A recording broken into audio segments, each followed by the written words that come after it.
Hello, this is a tutorial for level 3 students and it's about osmoregulation, but in addition to that, it's about urine formation because the two go hand in hand. What is osmoregulation? Now the body, an adult human body, is roughly 60% fluid, water. So we need to balance that so it's consistently 60%. The brain, the heart, has about 73% of water, its consistency, and the lungs 83% and the kidneys 79%. So with no water balance, we are in trouble of organ failure. So the purpose of osmoregulation is to prevent dehydration, and then the purpose of urine formation is to sieve the blood. It removes toxins such as ammonia, which is coming from the liver, lactic acid from the muscles, and it becomes a filtrate called urea that we then urinate out. So the kidney, there's about 1 million tiny sieve units called nephrons within the outside of the kidney. So if you can imagine the sieve, that is what's happening in your kidney, and it's clearing out toxins out the blood that would cause issues with other organs if we didn't do it. I think the best idea for me to go through this is to draw you one of the tiny filtrating units, which are called nephrons, and explain it as I go along. This is a very amateur video, so bear with me. The top part of the sieve unit is called the glomerulus.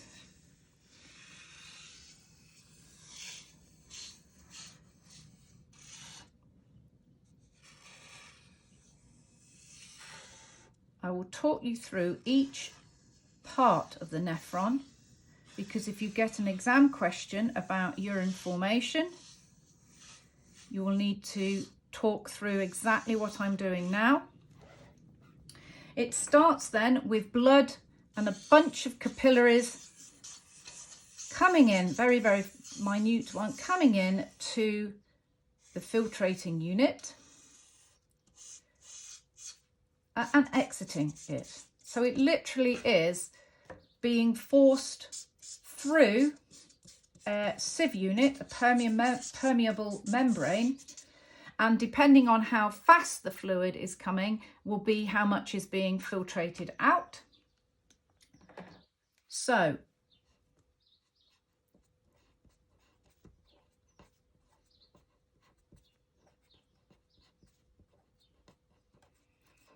the blood is being taken away from this filtrating unit, the nephron, and it's going down the efferent arterial.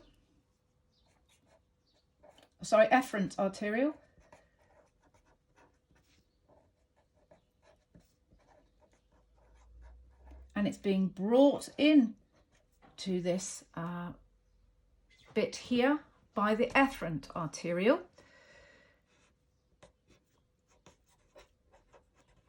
This bit here is called the Bowman's capsule. The bundle of capillaries is called the glomerulus.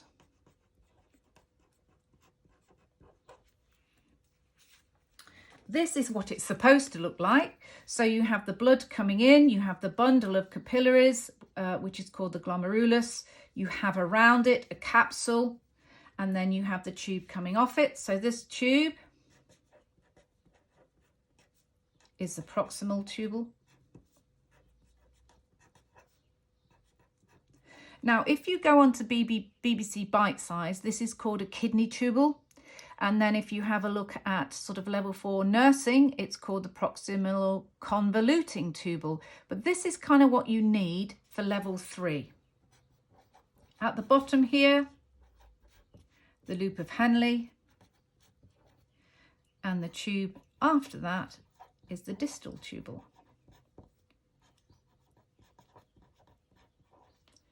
And this last bit here is the collecting duct.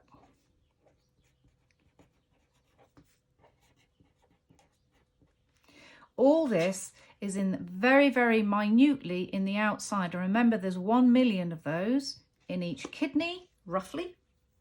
So we will look at, to start off with, the production of urine. Oh, actually, let me just go through ways for you to remember these. Efferent arterial begins with E. Afferent arterial begins with A. So afferent arterial is arriving the blood. Efferent arterial's exiting it. Bowman's capsule is a capital B. Loop of Henle, that's a capital H. Right. Proximal tubule is in closer proximity to the glomerulus and the Bowman's capsule. Distal tubule is further distance from the glomerulus and the Bowman's capsule. So you've got to look at ways of trying to remember what is happening and the different stages of where it's happening. The blood is being forced into here through a membrane like a sieve. We're going to look at all urine formation first, but we'll be referring to this sieve when it comes to the Osmo Regulation. I should put that in there. The force is forcing through fluids coming through. You have got water, nutrients, urea, and it's all being filtered through this way into the Bowman's capsule where it's caught. That's where the journey begins. I'm colouring it yellow because in the end it will end up as urine.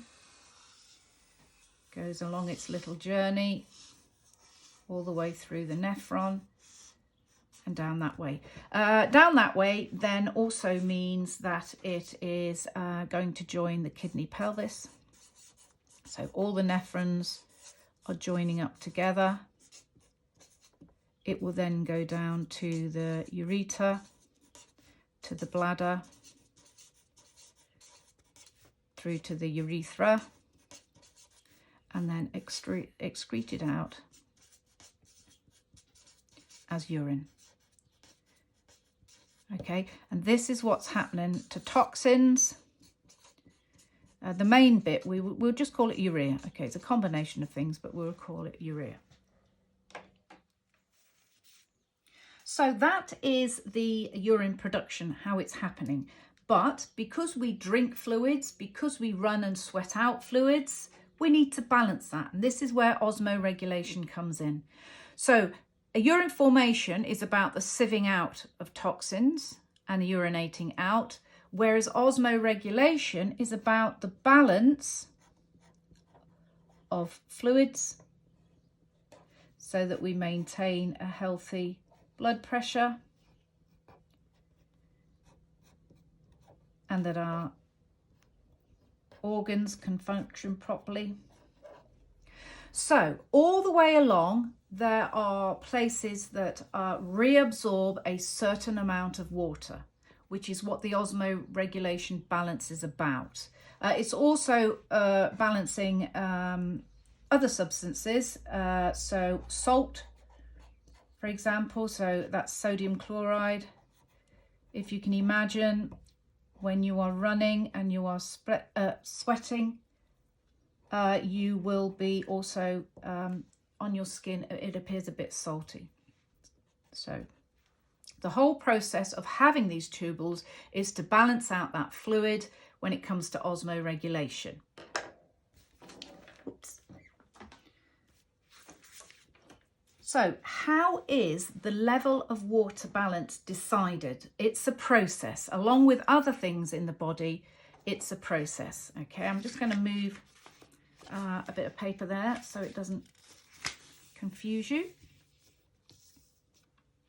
So the process starts by osmoreceptors in the hypothalamus. The hypothalamus is the part of the brain in the very middle, and it has these receptors that can tell the amount of fluid in the body.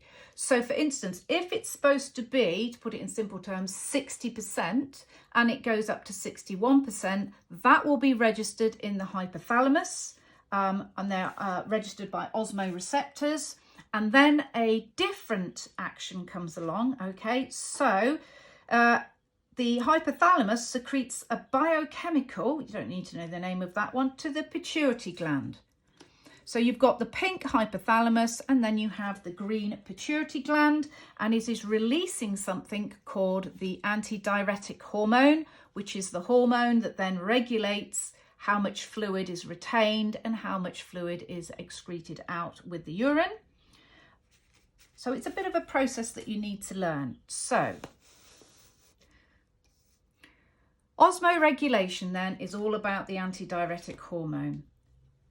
Within the glomerulus, there is a permeable membrane, if you can imagine it being like a sieve, and the sieve has a certain amount of holes and they are open and at a certain amount of rate. The anti-diuretic hormone will close or open the holes so that either more fluid goes out or less fluid goes out. And the other thing it's doing is it's actually slowing down or increasing the blood coming into the glomerulus. So this is an artery, cross-section of an artery. A normal artery, and the middle of an artery is called a lumen, is that wide. Occasionally then vasoconstriction, the muscles will make it smaller. Vasodilation, they will make it wider. So as the antidiuretic hormone is altering the sieve holes, but it's also altering the amount of blood that's coming into the glomerulus as well. It changes the size of the permeable membrane, like the holes in it. So the process is that the hypothalamus has the Osmo receptors in, it sends a message to the pituitary gland, and then it says how much antidiuretic hormone is released into the blood, which then travels to the blood, through the blood to the kidneys.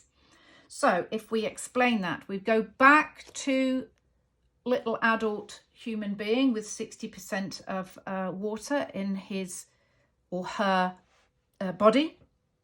So there are changes. So if it is let me move these out of the way. If it is a hot day, so the person is sweating quite a bit, they perhaps haven't drunk very much, they need to retain more water. So less fluid, less sweat. I'll put that here actually. An increased level of antidiuretic hormone is released after a message has been sent to the pituitary gland. So the sieve holes close and retain the fluid, and more in the proximal and the go back to that bit, proximal and the distal tubal, more is reabsorbed back in it, so the body retains that fluid. And if the opposite happens, so it's a cold old day, the person is not sweating, they've had a good few cups of tea, then there would be a decreased level of antidiuretic hormone. So the way you remember that, if you have less fluid in the body, you need to increase the level of ADH. If you have more fluid in the body, you need to decrease the level of ADH. And that is affecting the permeable membrane, and it's also affecting the constriction of the arteries, the afferent arterial, bringing in that blood. Okay, so remember, more fluid, less ADH, less fluid, more ADH. Let me clear this all out of the way and show you. Okay, roughly each day we produce, or rather an adult human being will produce 25 grams of toxin urea that needs to be excreted out the body. This isn't the colour of it, but all I had was a can of something that looked a little bit like orangeade. So there's bubbles in the bottom. Just ignore that. I thought I had something else.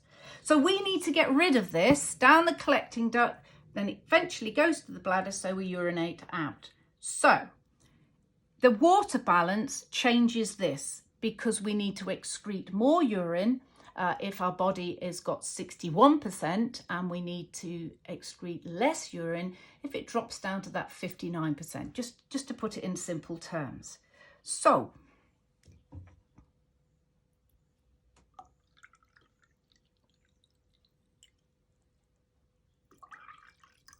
let's imagine that's the retaining of water and the not retaining, because the body's already got enough water in it.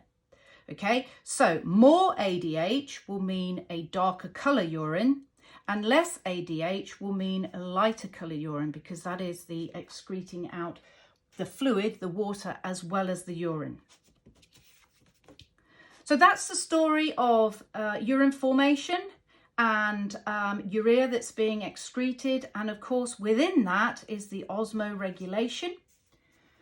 So if I move this out the way, how are you going to revise? What will help you remember? Revision is personal to you. So it's about different ways that will help you remember what osmoregulation is and the formation of fluid. I have some ideas here. I often, with the processes within the body, I use a step-by-step flow chart, okay? Starting with the blood entering the nephron, the nutrients, the filtrate, okay? This is where the pituitary gland and the hypothalamus and the release of ADH comes into it, okay? So this may help you remember, okay? Step by step by step, just like the picture with step by step by step.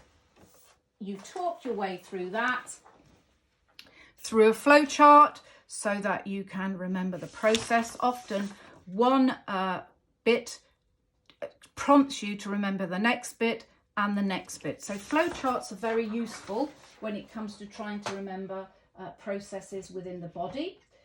In addition, perhaps a more fun way of doing it, you have here, I'll put it sideways so you can see it, the nephron game. It's a dice game with these on, okay? The G represents glucose, and if you land on a G, you have to go back to the Bowman's capsule. If you land on a U, which is to do with urea and urine, you will be moving forward. If you get on the W, which is representing water, or S for salt, it's whether you can work your way through it. And each time you get a question, reabsorb or not reabsorb, and it has things like what part of the brain receives the information. Okay, now this can be found on the internet. I will explain where, so that may be another way to help you remember. Some students like to write for the processes a storyboard, okay, of what is happening, and again it's a bit like the flow chart. So handwritten or typed out, step by step by step, of this urine formation, and then adding in what happens with the anti-diuretic hormone and what osmoregulation is about. Don't forget, that's what we're all talking about. Finally then, if you would like to download the Nephron game, you will need to go to the hscresources shop on TES. So you just Google search HSC resources, or you can put in that web address. It has a really handy search facility. Put in Nephron, click search. It will bring up the Nephron game, which is quite fun when it comes to the end of revising. Down here you have a complete package of homeostasis mechanisms, so blood glucose, thermoregulation.